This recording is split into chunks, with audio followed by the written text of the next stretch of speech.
बिस्मिल्लाहिर्रहमानिर्रहीम। अस्सलाम वालेकुम dear viewers, welcome to my YouTube channel MRG novel and stories. हमारा नावल है फरौन सिफ्त, किस्त नंबर 7 आज हम रीड करेंगे।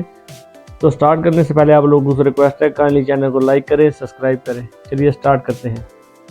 मैं जो कह रहा हूँ उसे साबित भी कर सकता हूँ, मैंने तसल्ली अमेज़ अंदाज में कहा, लेकिन इसके लिए मुझे आपके भरपूर तावन की ज़रूरत पेश आएगी। क्या आप सब मुझसे तावन करेंगे? वो तीनों हक्का बक्का मुझे देख रहे थे।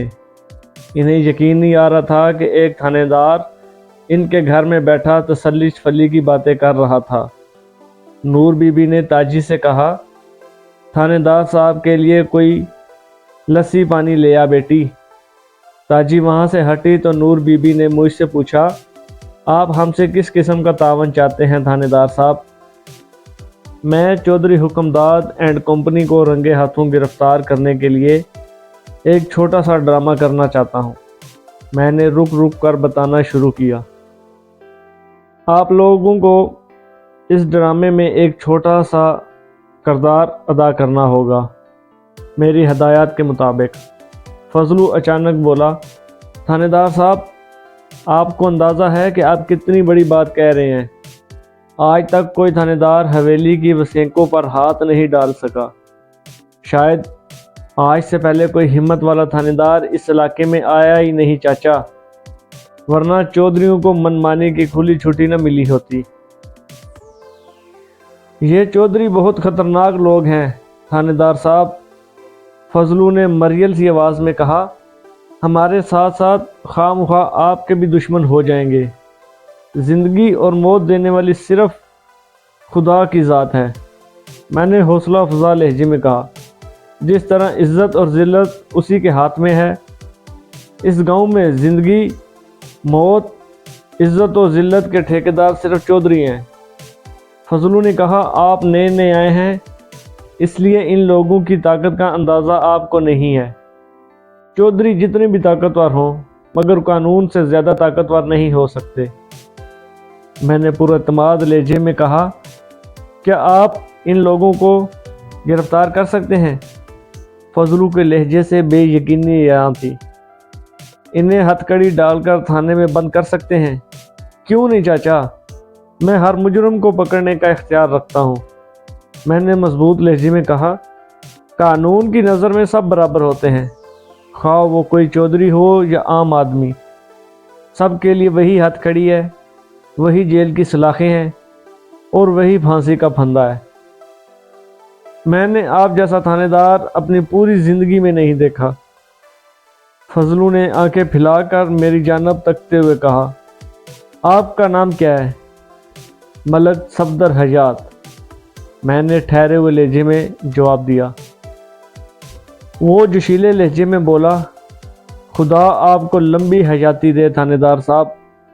लगता है मैं कोई ख्वाब देख रहा हूँ। यह ख्वाब नहीं, हकीकत है फजलू, नूर बीबी ने कहा। मेरा दिल गवाही दे रहा है कि थानेदार पुत्र बड़े इख्तियार का मालिक है। यह यकीनन चौधरियों को नथ डाल देगा। ताजी इस दौरान में दूध का भरा हुआ एक किंग साइज गिलास ले आई थी। वो मुस्कुरा गिलास सरहा करेंगे थानेदार साहब, मेरी जानब बढ़ाते हुए बोली। आपको सर को कब इस ड्रामे के बाद जिसका मैंने जिक्र किया है? ज़रा राज खुलकर बताएं मलक साहब। मैं पहली बार मुझे फजलू के चेहरे पर इत्मीनान भरा एतमाद नजर आया।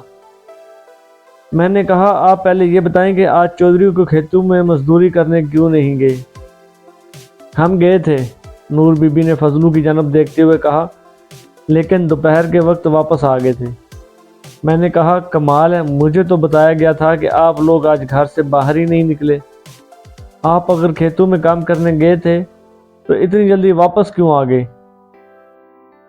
उसकी वजह से, नूर बीबी ने ताजी की जानब इशारा किया और खामोश हो गई। फजलू ने बताया, चौधरी मनसब और मंसूर की आंखों में मैंने ताजी के लिए बड़े नापाक अज़ाइम देखे थे। उन्होंने 2 बार खेतों का चक्कर लगाया था। वो तो मैं साए की तरह इसके साथ रहा, वरना खुदा जाने क्या हो जाता। इसीलिए हम दोपहर ही में वापस आ गए थे। मैंने पूछा, गुज़िश्ता रात तो खैरियत से गुजरी है ना? पूरी रात हमने जाग कर गुजारी है मलक साहब। नूर बीबी ने एक ठंडी आह भरते हुए बताया। अग्गू पुत्र भी घर में नहीं था। फजलू ने दीवार के साथ रखी हुई 2 कुल्हाड़ियों की जानब इशारा करते हुए कहा, अगर छोटे चौधरी रात को धावा बोल देते तो हम इनसे ज़रूर काम लेते। हम चौधरियों की ताकत का मुकाबला तो नहीं कर सकते, लेकिन अपनी इज्जत को बचाने की ज़रूर कोशिश करते।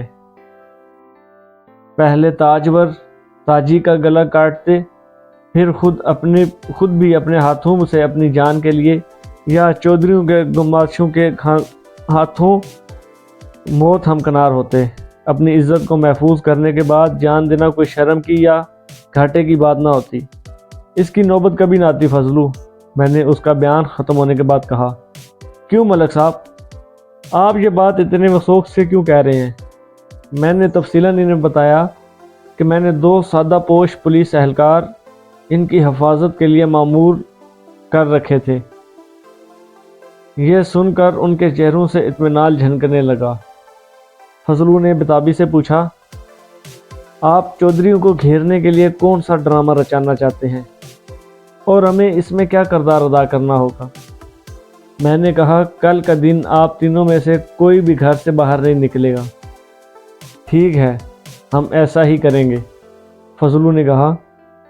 नूर बीबी ने पूछा, अगर चौधरियों में से कोई ज़बरदस्ती हमें बुला बैठा तो हम क्या करेंगे? हमें तो जाना ही पड़ेगा ना। मैंने कहा, अव्वल तो आपके लिए चौधरियों की जानिब से कोई बुलावा नहीं आएगा, और बिलफर्ज अगर ऐसा हुआ भी तो आप कोई बहाना बना सकते हैं, मसलन बीमारी वगैरह का बहाना। वैसे मुझे उम्मीद है कि आपके साथ कोई ज़बरदस्ती नहीं की जाएगी। ऐसे मौके के लिए यहाँ मुतय्यन पुलिस एहलकार आपकी भरपूर मदद करेंगे। अच्छा मलक साहब, फजलू ने सवालिया नज़र से मुझे देखा। उसके बाद, परसों ताजी अकेली खेतों में काम करने जाएगी। मैंने कहा, तुम दोनों इधर घर में ही रहोगे। नूर बीबी अज़तरारी लहजे में बोली, अगर ताजी अकेली जाएगी तो वो दोनों भूखे भेड़िए छोटे चौधरी इसे फाड़ खाएंगे। फिर वो तेज़ी से नफ़ी में सर हिलाते हुए बोली, ना बाबा ना, मैं तो अपनी बच्ची को वहाँ अकेली हरगिज़ नहीं भेजूंगी। मैंने समझाने वाले अंदाज में कहा, मैं यही चाहता हूँ कि वो परसों ज़रूर वहाँ आए और ताजी से छेड़छाड़ करने की कोशिश करें। मैं इन मुजरमों को रंगे हाथों जाए वारदात पर गिरफ्तार करना चाहता हूँ, चौधरियों को भी और ऐनी शाहिदीन को भी। मुझ पर एतमाद करो, मैं वहीं आसपास मौजूद रहूँगा और मेरे पुलिस के मुसल्लह एहलकार भी होंगे। ताजी के लिए वहाँ कोई ख़तरा नहीं होगा। मैं ज़रूर जाऊँगी मेरे भाई, ताजी ने बराह रास्त मुझे मुखातब करते हुए कहा। अग्गू अगर मेरा छोटा भाई है तो आप मेरे बड़े भाई हैं। मुझे यकीन है कि आप ज़रूर मेरी हिफाजत करेंगे।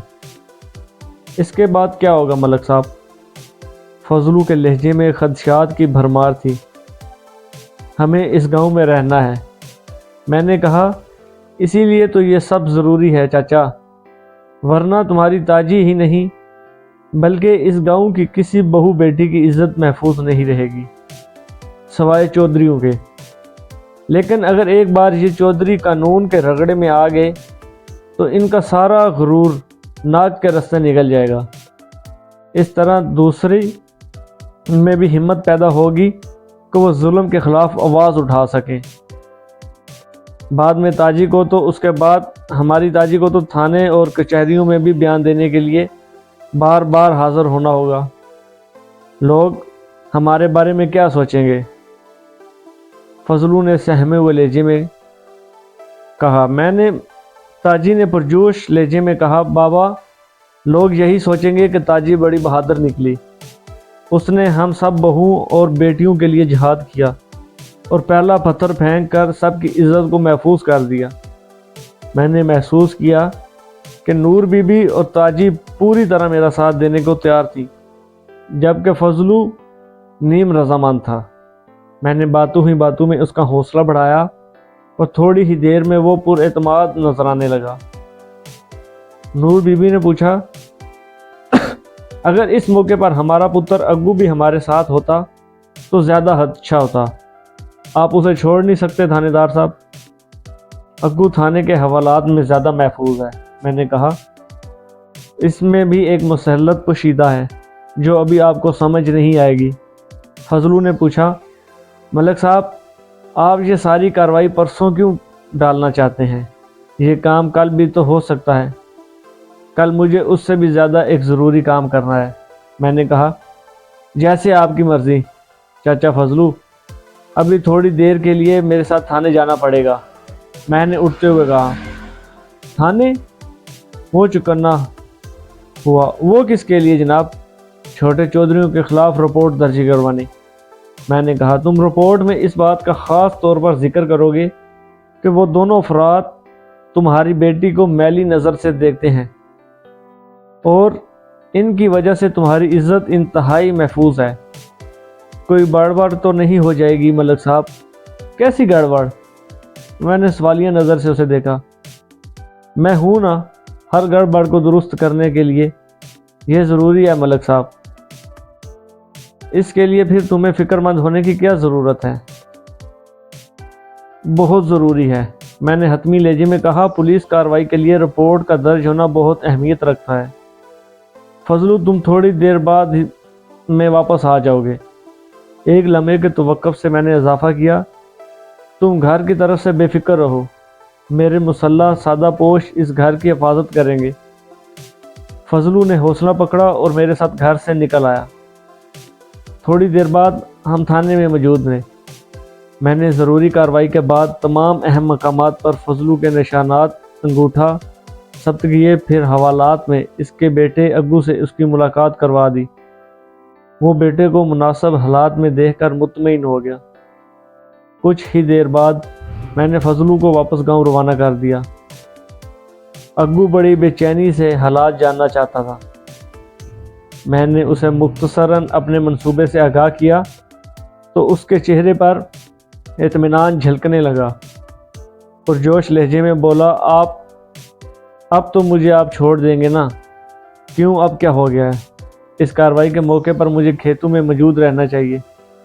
قطعاً نہیں، میں نے نفی میں گردن ہلاتے ہوئے کہا۔ تمہاری رہائی سے چودھری چونک اٹھیں گے، میں انہیں مکمل اندھیرے میں رکھنا چاہتا ہوں۔ وہ ابھی تک یہی سمجھ رہے ہیں کہ میں ان کی حمایت اور تمہاری مخالفت میں کام کر رہا ہوں، اور انہیں یہی سمجھنا رہنا چاہیے۔ قطعاً نہیں، میں نے نفی میں گردن ہلاتے ہوئے کہا۔ تمہاری رہائی سے چودھری چونک اٹھیں گے، میں انہیں مکمل اندھیرے میں رکھنا چاہتا ہوں۔ وہ ابھی تک یہی سمجھ رہے ہیں کہ میں ان کی حمایت اور تمہاری مخالفت میں کام کر رہا ہوں، اور انہیں یہی سمجھتے رہنا چاہیے۔